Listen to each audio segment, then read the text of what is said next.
Okie dokie, folkies. Hello, Mike. You're absolutely bang on time as we go live. So welcome to episode 6 of Counterfeit Monkey. Let's see, let's see if we can improve our score beyond 29 points this week. A few people are not here today, but those that are here, just say hello. Hi, I'm here. Hi, Woody's here too.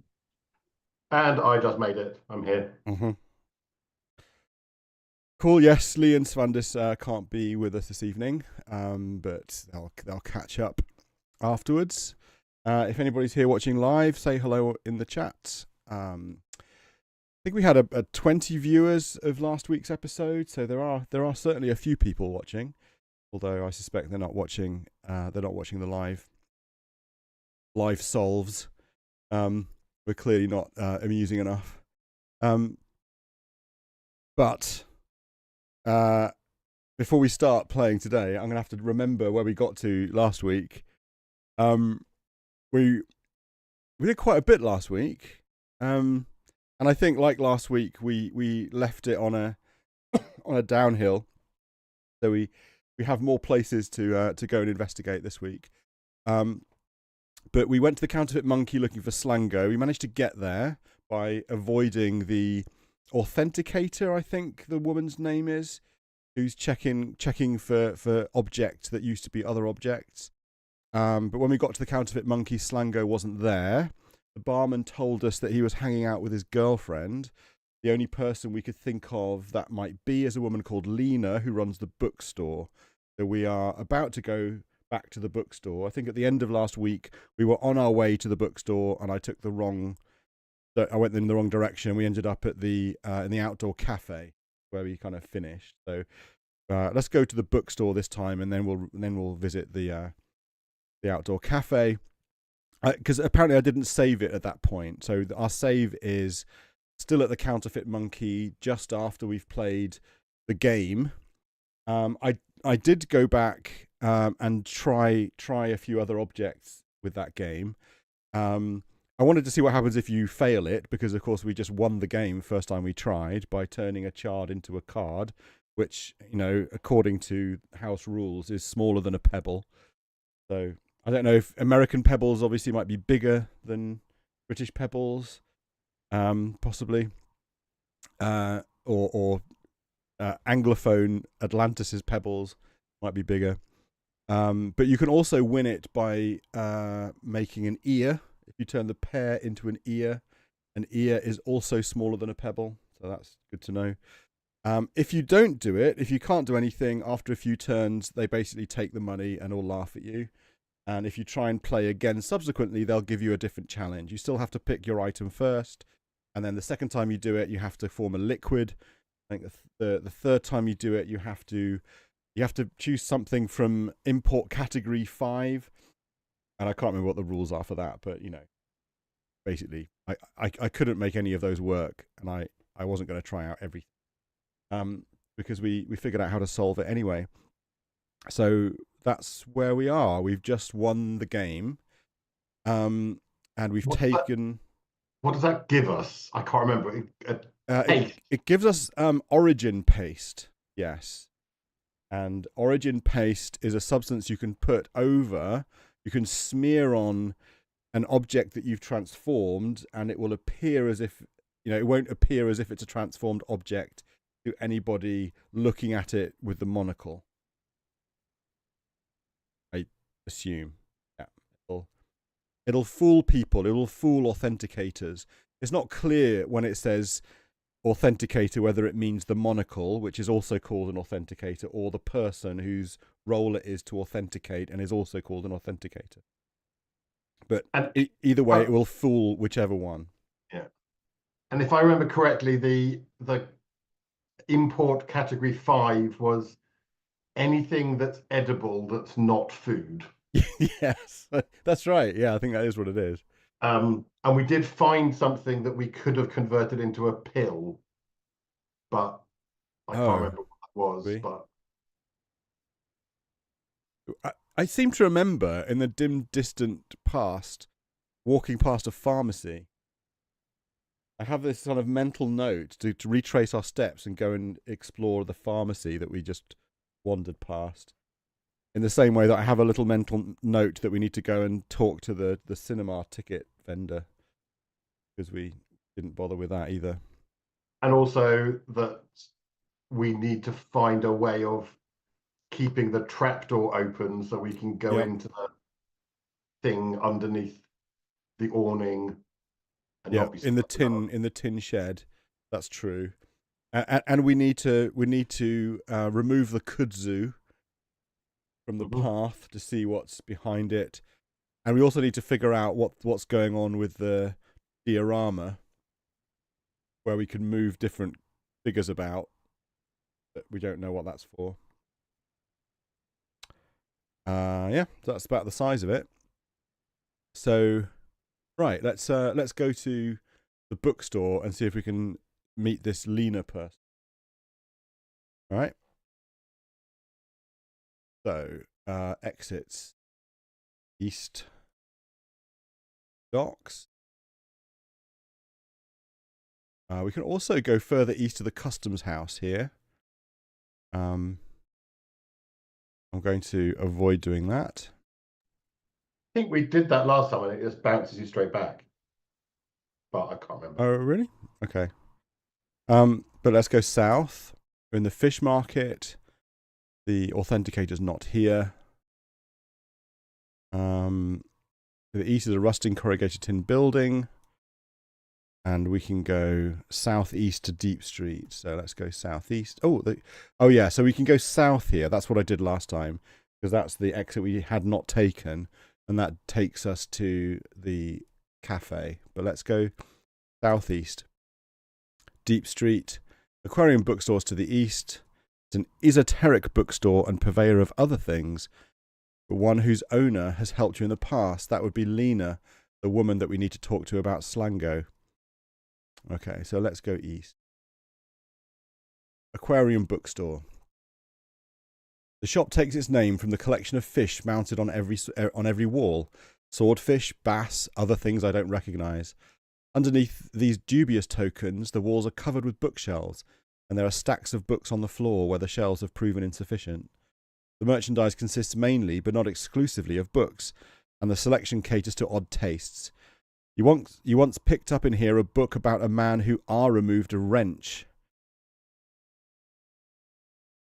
and then had his way with it. You and Brock had a good time with that one for the next month and a half. Lena is present, all right. In fact, she watches us keenly the instant we come into the shop. Lena is an associate of Slango's. You hadn't realised that it had crossed over into romance. Slango has never, ever in your recollection dated anyone, and now this. Happy Serial Comma Day, she says. Glad to see you've got plenty of origin paste, Lena remarks. It's such a useful thing to have. Smells so nice. Oh dear. There's probably a hint that we should put it away. Yeah. I think we're still wearing our monocle as well. The other thing about the origin paste is that it stinks. So, I mean, it may make things not look as if they're contraband, but people will sniff them out anyway. Let's try put paste in backpack.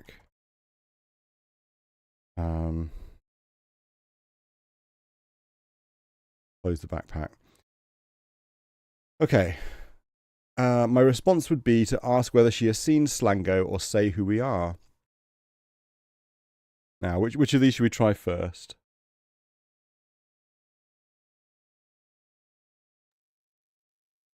No one cares. Probably doesn't matter, I imagine. I was going to say, maybe save it, try one, and then go back and try the other and see if there's a difference. I think Rosie's almost certainly right that it won't matter to the game. But yeah, in terms of role playing, which one do you think we should do? Should we just ask about Slango? She's going to ask who wants to know, I'd imagine.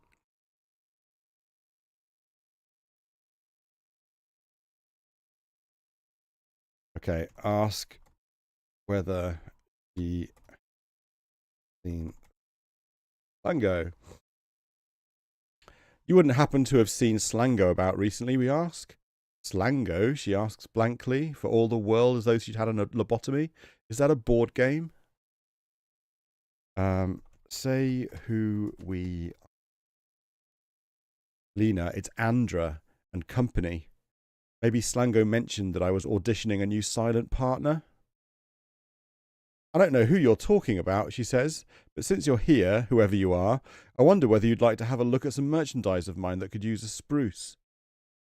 Aha, she wants us to prove our identity. Probably has contraband that needs concealing and wants us to do the deed as proof of trustworthiness. There's a brief pause. Lena goes off into a corner and rummages among the suspicious piles of books and uncovers a box. Come here, she says, and obediently I wander over to that area of the store, which incidentally happens to be tucked away and half hidden by shelves. See here, she says. See what you can do with it, eh?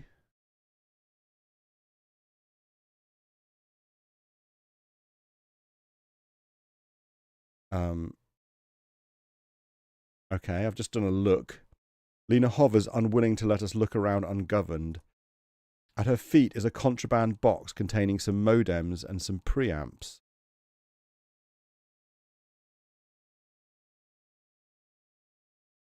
In box. It's just a cardboard box in which some items of interest have been stored. In the contraband box are some modems and some preamps. Lena apparently wants our help getting them into a less identifiable format.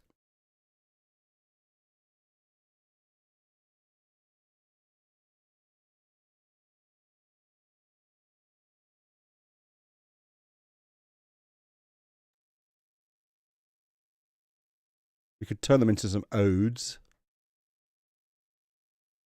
and some reams. Or some ramps. Actually, reams would probably be better for a bookstore. Can we try that? Yeah. Good to me. Remove M from modems. We reset the device to M. With a distinct whiff of old book, the modems turn into some odes, a slender volume of poetry bound between red covers. It looks completely harmless and is written in English. The blurb on the back describes it as a collection of meditations on Atlantis' imaginary roots, which is to say, a lot of stuff about magic-wielding Phoenicians, Knights Templar, refugees from the Tower of Babel, space aliens, Kabbalistic mysticism, and Lully's combinatorics.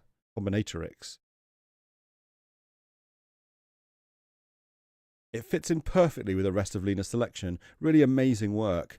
I've seen other people who are able to do impressive things with local field distortions. Think hard enough and you can prejudice the outcome of a linguistic transition. What? I've seen other people who are able to do impressive things with local field distortions. Think hard enough and you can prejudice the outcome of a linguistic transition. But this is detail work I like. This is detail work like I haven't seen. My hat is off. Or would be if I were wearing a hat and taking it off didn't mean making you take it off too. Can't quite parse that opening paragraph. Does anybody get what Alex is talking about?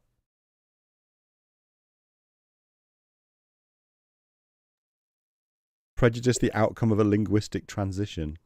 Is that Alex talking or is that Lena talking? It's Alex. No, this is Alex. This is not in quote marks from the character. This is our narrator. I mean, what it's hinting at, but I've got no idea how you do it, is if you use the remover and you end up with a word, but that word is a homophone, that you can somehow dictate which meaning it will use. Yeah, I mean, I guess just generally, it's not just a question of taking letters out and, you know, the universe deciding what the object is. There must be some skill involved in, you know, affecting. It's like aftertouch. You know, you take a kick and then you just guide it into the top corner. To make it. Sorry. You think that we're somehow doing that or in control of that? Yeah. That's the implication, isn't it? That we're somehow quite skilled at doing this.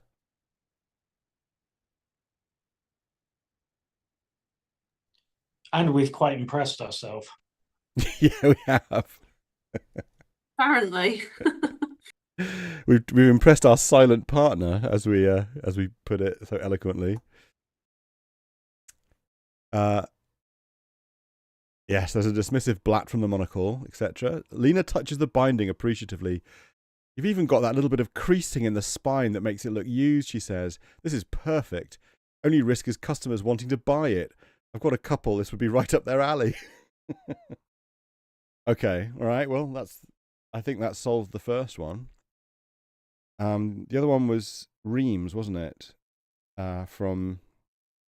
But the only other thing that we could do is we could also put the paste on it so that no one could even identify. Yeah. That doesn't seem to be what she's asking for, though. No, I agree. It isn't telling us to do that. So No. But it's showing off what we can do. I think that is. I think this is the... Yeah, we're getting Lena to believe we really are who we say we are.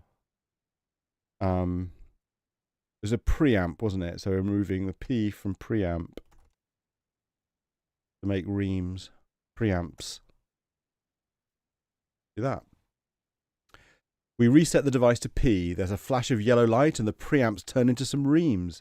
Since each ream is 500 sheets of paper, and there are many reams here, the collection is unhelpfully bulky. There's a dismissive blat, etc. Lena considers the heap of reams contemplatively. That's inconvenient, isn't it? She says, and I have a bookstore, not an office supply shop. I'm inclined to calm Lena or tease Lena about selling office supplies. Can't we just remove the S and make it just one ream now? Yeah. Have we still got the monocle on? Yes. Okay. All right. So we couldn't see the origin of the preamps to see whether it was something else originally. are you sure we've got the monocle on? Because we definitely took the monocle off. I'll put it back on again. You did put it back on again. Okay. Yeah, I felt naked without it. Fair enough. So we haven't teased her about being an office supply store or calmed her down. We've just removed the S from reams. There's a mad scientist cackle, and the reams turn into a ream. One ream, which is to say 500 sheets of generic printer or copier paper in white. There's a dismissive blat from the monocle to demonstrate the point that we're still wearing it. Yeah. Lena says, that works. Kind of thing I might have around for printing invoices on. I was a little afraid there you were going to go for a ram just to spite me. I don't know where I'd put one of those around here. I guess we could have played around with it a little bit. It wouldn't have let us make a ram, would it? Obviously. No. Well, we could try now.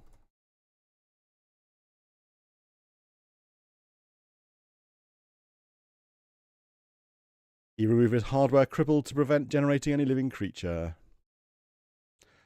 Lena says, nice monocle, by the way. You do have all the good toys. Suppose it means you can check your work and see whether you've really got enough paste on things. Yeah. Okay. So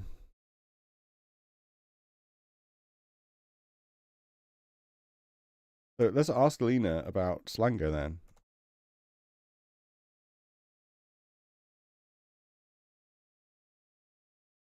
I'm still curious about Slango. Seen him? Maybe a Slango is a kind of juice drink, she suggests. Let's look at Lena. She has grey hair in a curly cloud around her head, and she wears a long patchwork skirt and leather sandals, but her eyes are keen.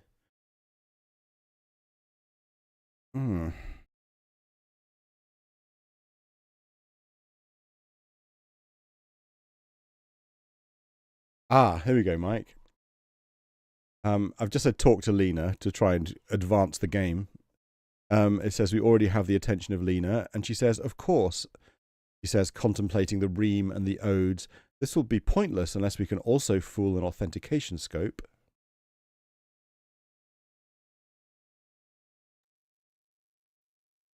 This all means basically that we can't do any of this unless we've been to the counterfeit monkey, isn't it? This is forcing a trigger point. Yeah, and I'm also glad. I'm actually glad that we didn't do the completest thing of going into her shop when we walked past it the first time, because she would be talking utter nonsense to us. Whereas at least now it makes sense. Yeah. Yeah, I'm sure the interaction would have been completely different. Like, I'm not even sure we'd have got those conversation options anyway. But true, because she wouldn't have smelt the paste.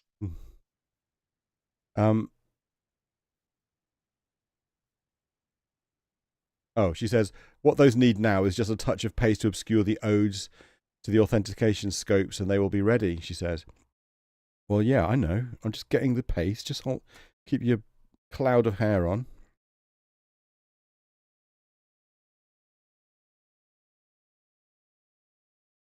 Smear paste on odes. We smear some of the origin paste onto the odes. Nothing obvious happens, of course, but that's the whole point. Excellent, Lena mutters under her breath. Let's have a look at the odes. Blah, blah, blah, blah, blah. The monocle fails to make any sound or response at all. But no green image forms revealing the true nature of the odes. Okay.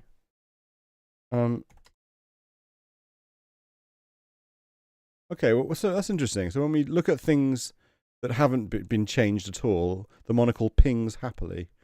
When we look at something that's got paste on it, it doesn't make a sound. But it also doesn't show us what it was. Seems like a bit of a giveaway. That's a bit. This sort of seems to completely invalidate the purpose of the thing, but...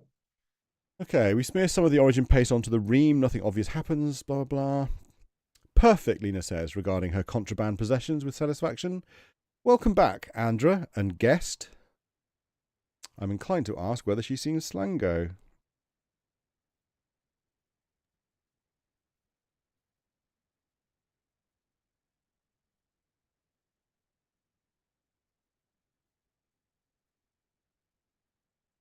Now you owe me one Slango, you say. Where'd he get to? Slango and I were catching up. Bless that man. He's hung like a yak, he says. But he got bad news and had to hurry back to the yacht.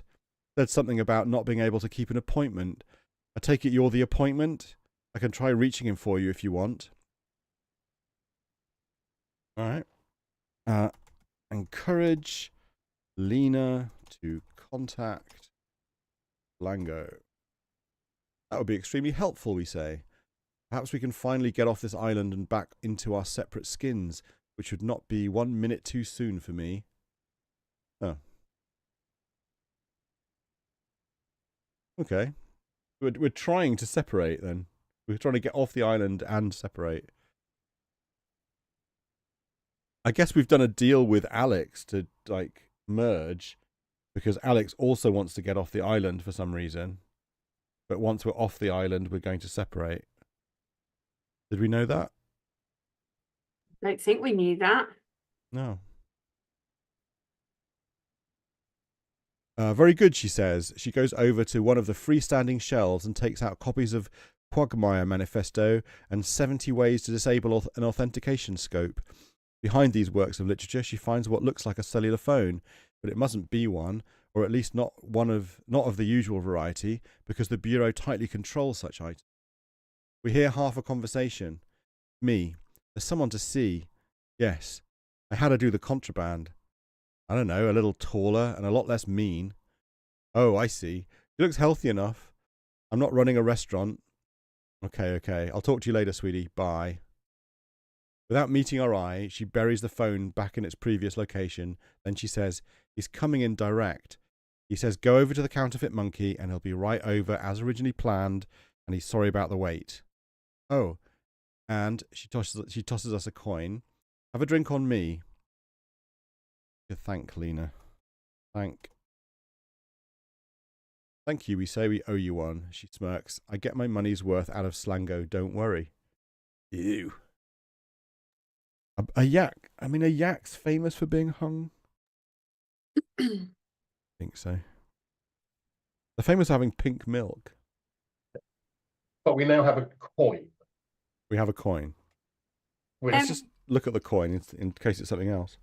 It occurred to me, if you're interested, that when we came in, we noticed there was a swordfish on the wall. Mm.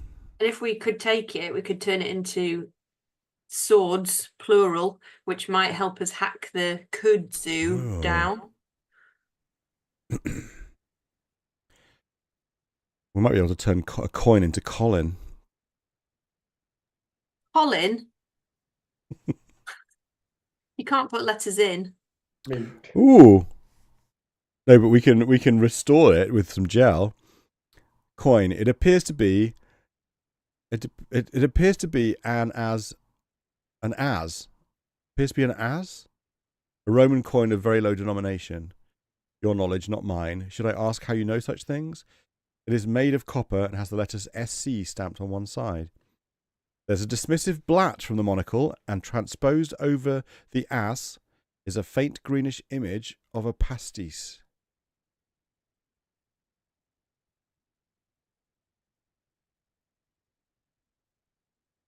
Am I allowed to look up what a pastis is? Thank you for saying that. Pastis. Isn't it? I mean, pasties are like little flans, but isn't pasties also like a nutty spread? For some reason, I've got it in my head that a pastis is one of those Or, like double monocle things that clips on Oh. your nose. I or don't know where pastis that... is like an aniseed liqueur as well, right? Isn't that a pastis? I don't know where you're getting all this from. It's a drink. It is aniseed.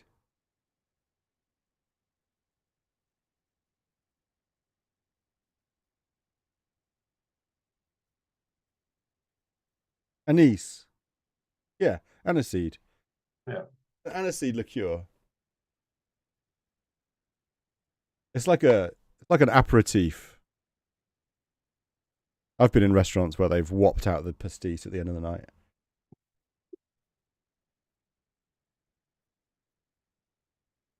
Okay. Oh, so this is why she says have a drink on me. It's not to pay for a drink at the bar. She's like she's given us a bottle of pastis. How do we turn it back? I've forgotten. Can we? Oh, we rub the gel on it to Gel make on it it. into pastis. Gel, that's right, yeah. Mm-hmm. But I mean, I don't know if there's any real need to right now. So, I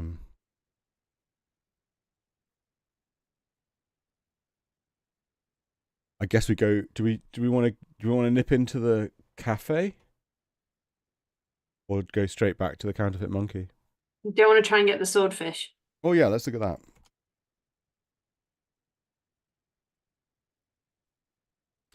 None of the fish has been dusted in the last decade. The collection presents a slightly mournful air. Monocle pings happily. I've also realised I'm trying to work out if we can do this. Not portable. But if we got rid of the I and the S from pastis, we get a pass. The T in the I. Sorry, the T and the I, that's what I meant. That is true. And that feels like something we could need. Or if you got rid of the P and the second S, we could have Asti, which, you know, arguably is a fresher, nicer drink.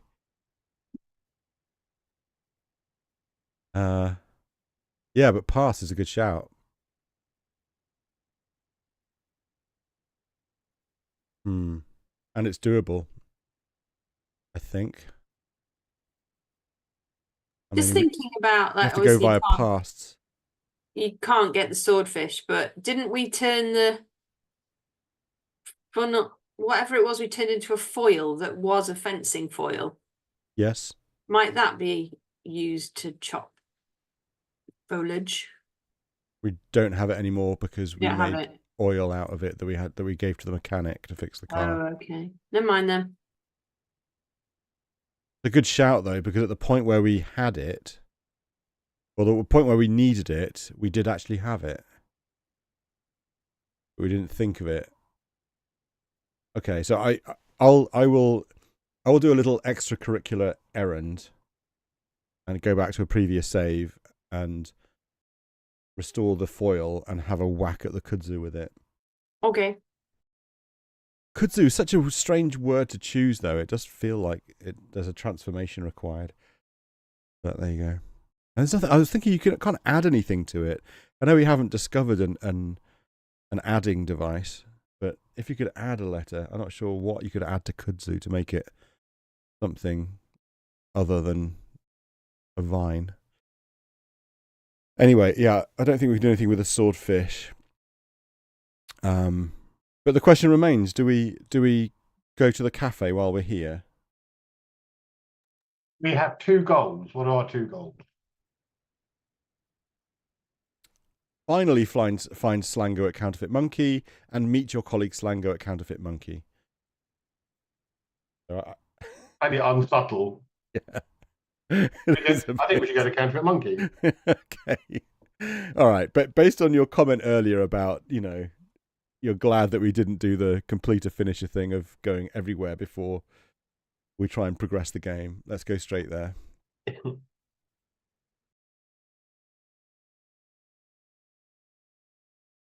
Okay. So northwest.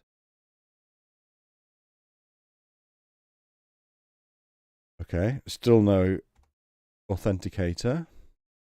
Oops. And we go north from here. Docks. And then west. Nothing's changed. Here we go. Counterfeit Monkey. Built when people were a bit shorter and ceilings were a bit lower, the Counterfeit Monkey is always smoky and never well lit, even in the middle of the day. Slango sits at a dark table, nursing a root beer. Slango is, of course, not Slango's real name. He is half criminal, half ideological revolutionary, uncouth, restless, always hungry for a new exploit. Had he been born into a freer society, he might have become a very valuable engineer or consultant. He has been your mentor in crime and your usher into the world of adults. Ugh. Lango meets our eye for a long minute without smiling. I'd like to say who we are. Where's all this smut coming from all of a sudden? I don't know, but usher into the world of adults, that means what I think it means, right? Maybe it doesn't. Let's give it the benefit of the doubt. Sorry, but you don't want to be ushered into the realm of the adults with someone who's hung like a yak. Like, ease your way in. I mean, I don't think yaks are that big. I just think it's a myth.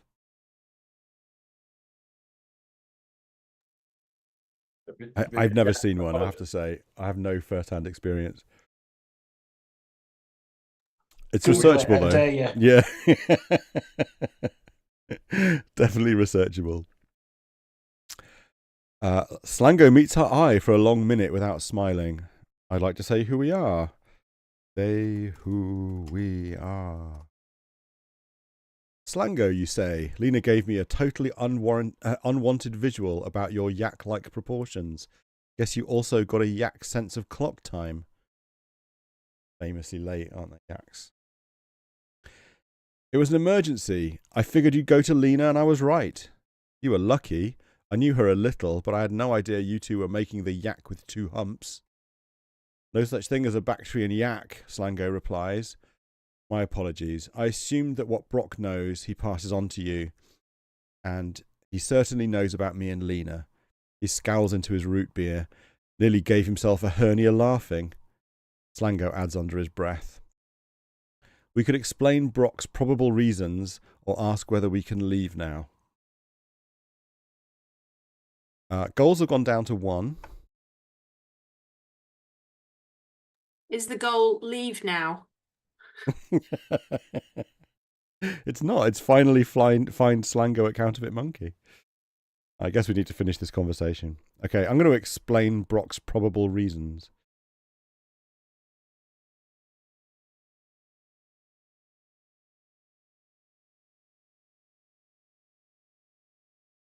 Oh, probably. I said probably. Sorry. Adverbs are almost never necessary Retrying that has explained Brock's reasons, and that okay. Fair dues. She's old enough to be your spinster aunt and flaky enough to tell your fortune with half a tarot deck and a couple of Uno cards, you say. We haven't got a lot of clues about what your type is, but I doubt Brock would have guessed, Lena. She's 32, says Slango crisply. She runs Radio Free Atlantida, single-handed, single-handed, with electronics she built herself. And if she were old enough to be my spinster aunt, that would still be my business. So I guess you guys are pretty serious then, you say. I give her and me better odds than you and Brock. I'd like to mutter darkly or ask whether we can leave now. So Andra and Brock an item as well then? I've got that written down from ages ago. Oh, okay. You have stuff written down? Pro level. Oh, was it that memory of us on the boat? There was an interaction there, wasn't it? Okay, fine. To be fair, I do have it written with several question marks next to it, so Okay. it was Hinted at. yeah. I'm going to mutter darkly if we learn something new. I grumble under our breath about the people who are hung up on their personal issues when there are useful jobs to be done. Lango pretends not to hear. Over the voices of the crowd comes the sound of the barman setting out another round. Brock's run into a little trouble pursuing a profitable opportunity. I'd like to ask what the trouble was.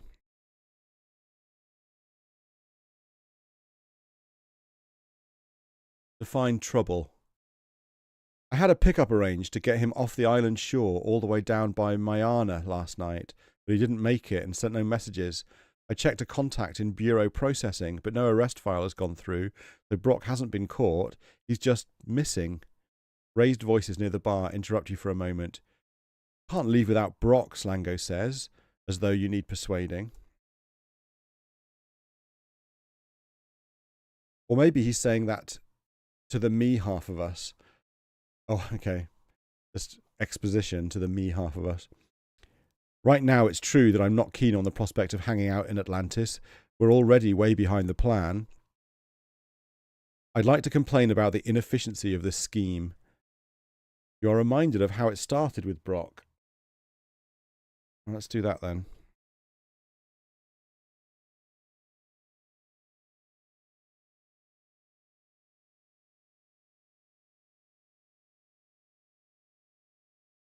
Excuse me. Remember how it started with Brock? Brock's stateroom. It was early morning, almost a year ago now. A damp light came through the portholes. A $4,000 mink blanket covered your hip. You sat up and started fishing around beside the bed in the dove-grey shadows for your bra. Brock put a hand on your thigh. It seems you woke him. That wasn't your first time, you said. Wait. He said, I think. No. You were still feeling for the underpants and the shirt, not looking at him. Well, you're made of human after all. Brock stretched, grinned. After breakfast, I'll clear you some drawer space. This was a one-night event, you said.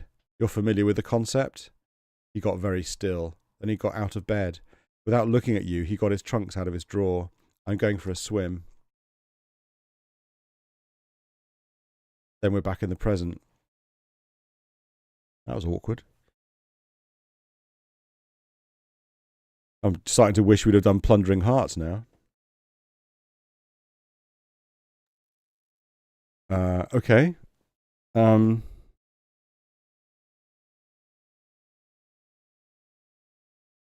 does suggest that Brock's very wealthy. Yeah. Or just and presumably he's got a pool. Well, we're on a boat. So he's gone for a swim off the boat. I missed I guess. that. Sorry. Yeah, it was a porthole. Stateroom is a stateroom is like a master bedroom on a boat. And there was a porthole. So I assumed it was the same yacht that we were talking about earlier. Yeah. Just an assumption.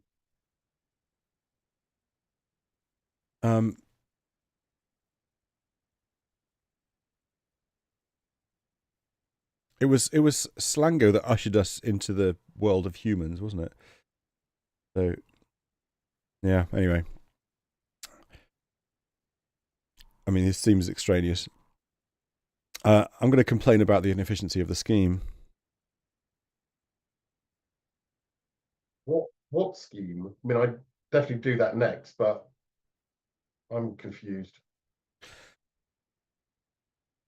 Well, I mean, I guess we now we need to go and find out where Brock is because we can't leave the island without him.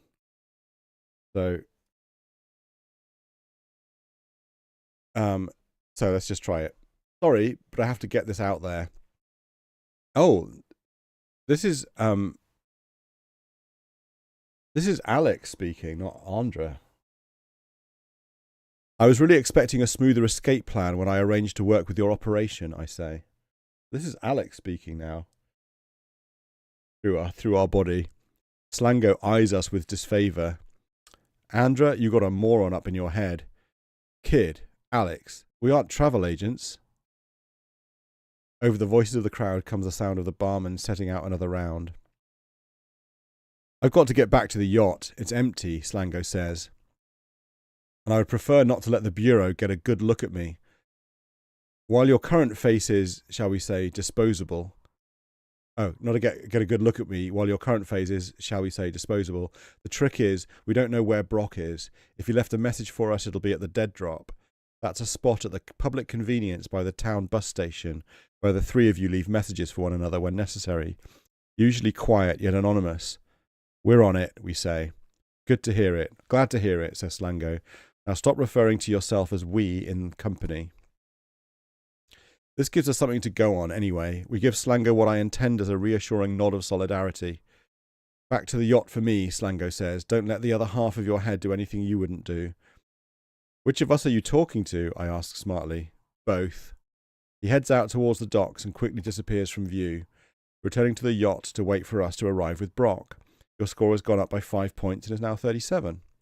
We still have a goal. Here's what we think we need to do. Check the Dead Drop at the public convenience.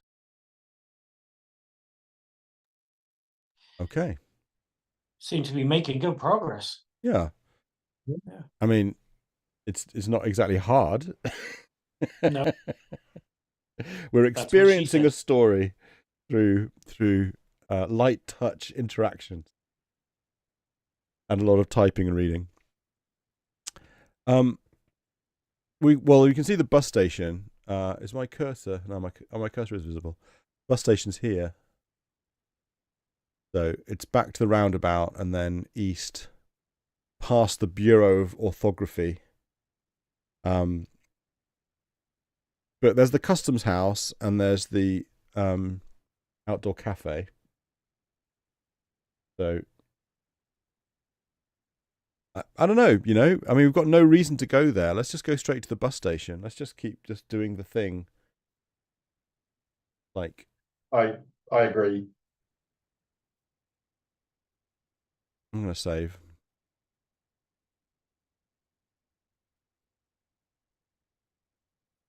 Okay. Off we go.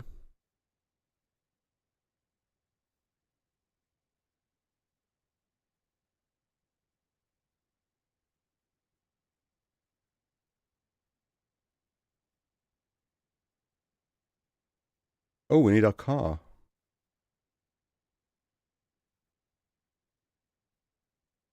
Right. Let's have a look at our inventory.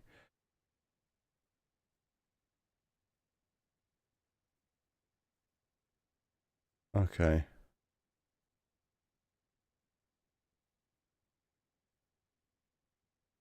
Oh, hang on.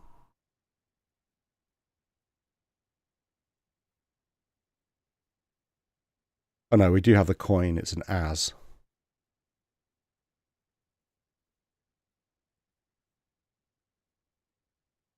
Okay.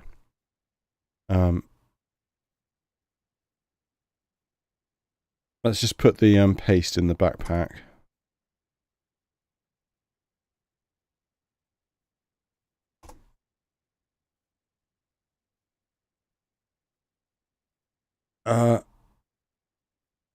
Wait. No, it's the card. Oh, What it converted it into a card. yes. Okay. Remove D from card. Okay.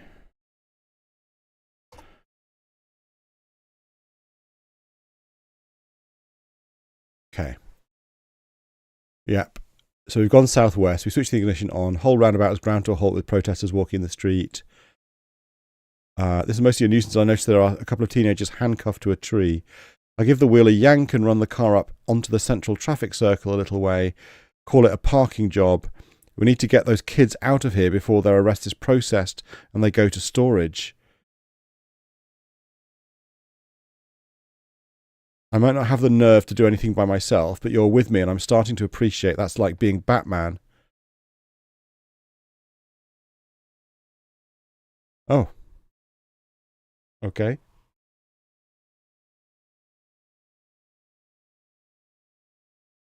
Okay. Exit car. I can see an officer making his way between the cars and stopping at the fake ones. Maybe we'd better conceal our car before we leave it. We may need to make a quick getaway later.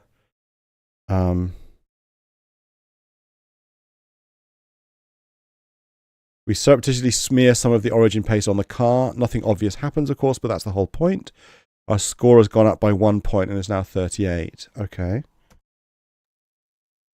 Look at the teenagers. Oh, exit car. We climb out of the car. Traffic circle. A giant Atlantida statue stands at the centre, decorated in an unorthodox fashion, with a sign and a stuffed octopus. Atlantida is to us a bit as Uncle Sam might be to you, except that she embodies the spirit of the people rather than the government. In recent years, she's become a symbol of opposition to the Bureau.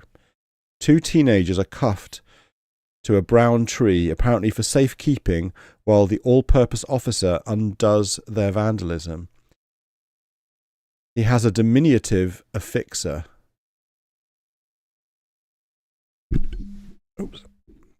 Go ahead, put us in cold storage, shouts the defiant teenager. I'm happy to sleep through all this shit and wake up when we have jetpacks and a government that respects the rights of its people. The all-purpose officer shifts the restoration gel rifle from one hand to another, looks around, and then props it against the foot of the statue.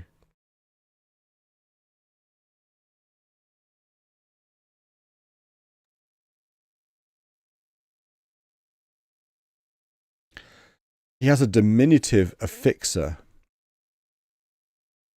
Yeah, which is a thing that we've not come across, but I No. presume adds esque. Well, no. It would add kin or something to things. In Swiss, it would be easy because it would add "ly" to the end of just about everything. But making something little, adding a diminutive is like adding mini to the beginning, or adding like munchkin, or making something smaller by adding a few letters to a. Yeah, I know that esque onto the end isn't quite the same, but it's not that far off. No. But Or let, like yeah, froglet. yes, that's a much better example. So we can turn the cuffs into cues.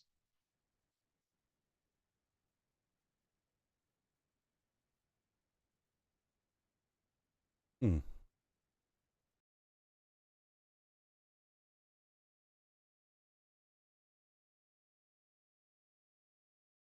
Ah, wow.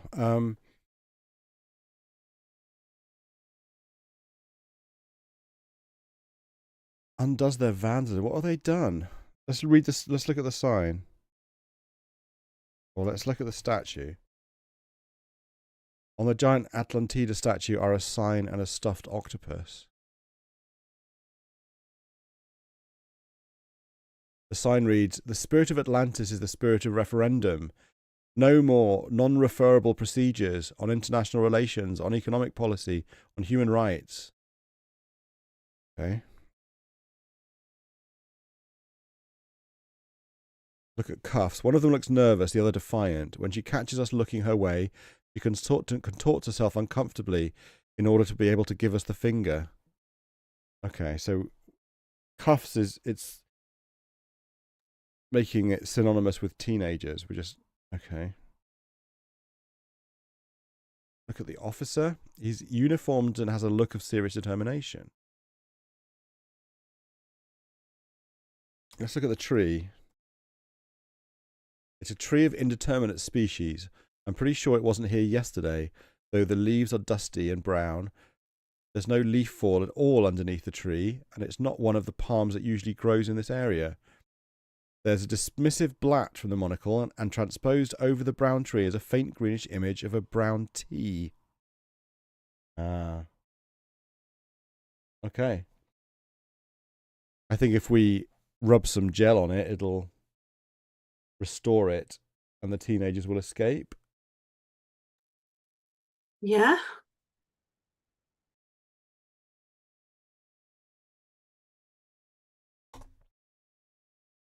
Oh, there's too much intervening crowd for us to get there with any speed.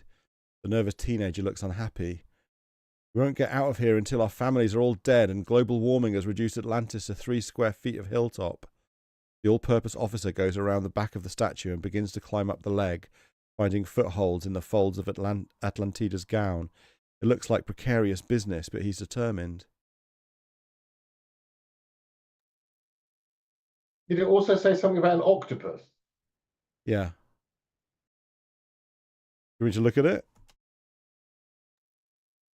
There's an octopus on the statue. Yeah. Slightly wrong, actually, but I suppose they didn't have any stuffed squid handy. Of the 4 symbols associated with Atlantis, the squid, representing invention and individuality, is the one that has greatest resonance for protesters. This one has been tied to Atlantida's hand alongside the olive branch she traditionally carries.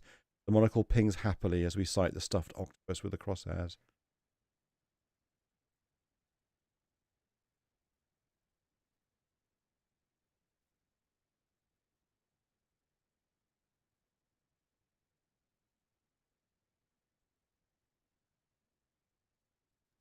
So we're gonna have to find a squid from somewhere?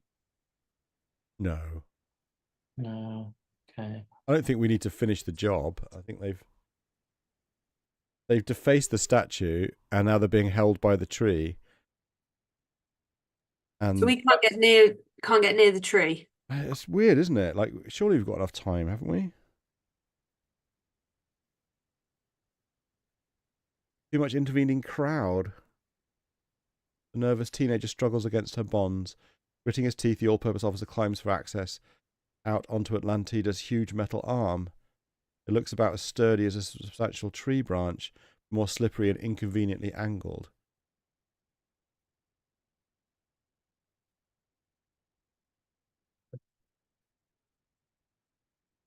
I mean, it can't be irrelevant that it's an octopus and not a squid.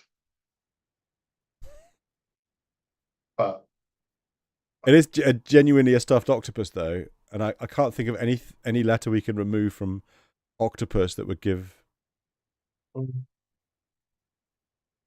I agree. But It'd be interesting to see what he's going to do with his diminutive gun, or whatever it is, because I'm not sure he's going to make an octopuslet.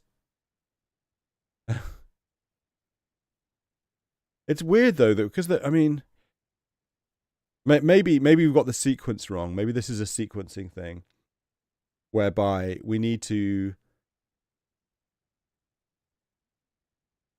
somehow neutralize the officer and then release the teenagers. And at the moment, the first task is to neutralize the officer.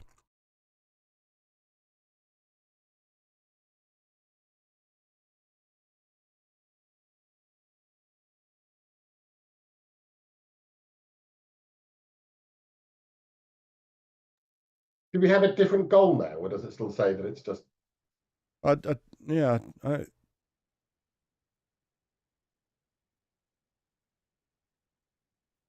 What could we? Our goal was to get to the bus station. Do we need to find something else when we get to our goal and then solve this on the way We back? can't. We literally we've on our way to the bus station. We've come across this scene and we've immediately parked the car and jumped out to help. We have no exits from here. Look, No there's exits, no I exits see. on Yeah. there. So this is this is like a cut scene or a set piece we have to deal with.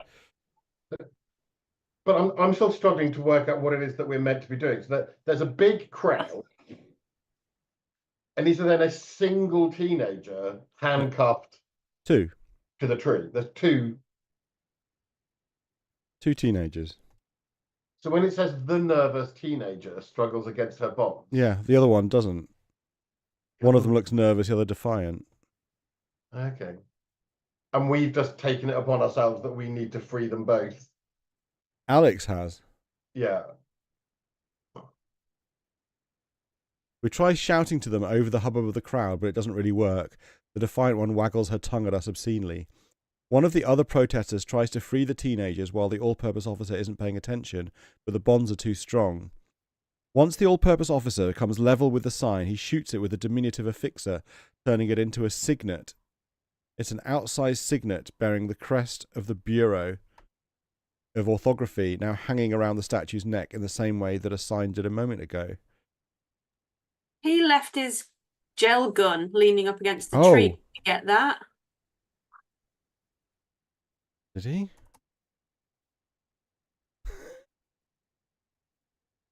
Yeah, the restoration gel rifle is propped against the base of the statue. Which presumably would allow us to do gel application at range. Of course. Of course, yeah. Rosie. What? You're just good, aren't you? I thought that we couldn't get near the tree, so I figured we wouldn't be able to get it, but... Oh, yeah, I guess we're near the Tree. statue. It hasn't really laid out the geography. But I think we've driven up the roundabout where the statue is, and I think we can get the rifle and shoot the tree. Let's do that then. Yeah, we pick up the rifle. It fits well in your hand. I just didn't think it was even conceivable that a policeman would just leave his rifle. Didn't occur to me that he said he propped it against the tree.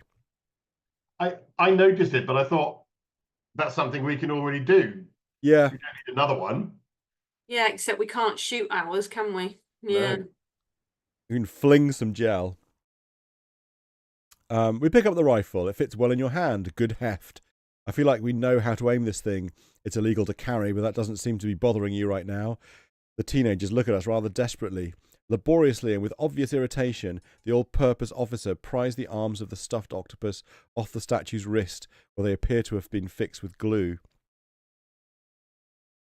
Shoot tree with rifle. We shoot the restoration gel rifle at the brown tree. With an audible splort, the brown tree becomes a brown tee. It's a brown wooden peg for putting a golf ball on.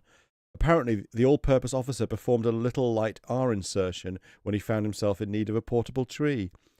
Freed from attachment to the tree, the teenagers look at each other, then run off into the crowd. The all-purpose officer glances around, but you've made us stand so our body conceals the rifle from his angle. He growls in annoyance.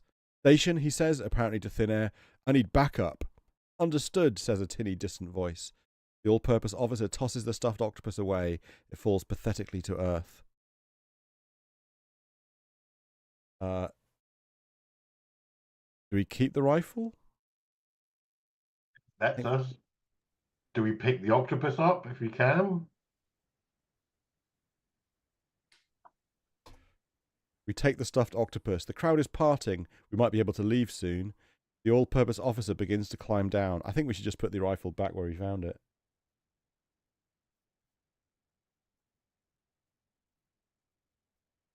You always save but yeah. We prop the rifle back at the foot of the statue. The all-purpose officer gets off the giant Atlantida statue.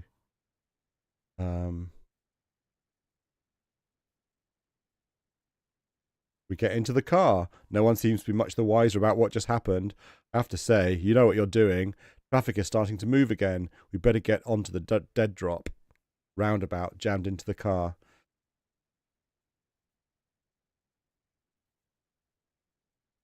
There we go. Did we get points for that?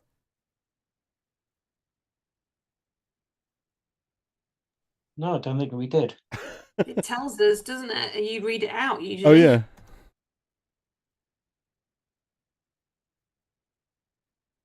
No. I don't think we did. The last thing we got was a point for using the origin paste. But we've made progress, and we can now go to drop-off point. Yeah. Which we'll have to do next week because it's just exactly 8 o'clock. There you go. Well done, everybody. Nice jobs. Bless you. All right, take it easy. See you next week. Bye. Bye, everyone.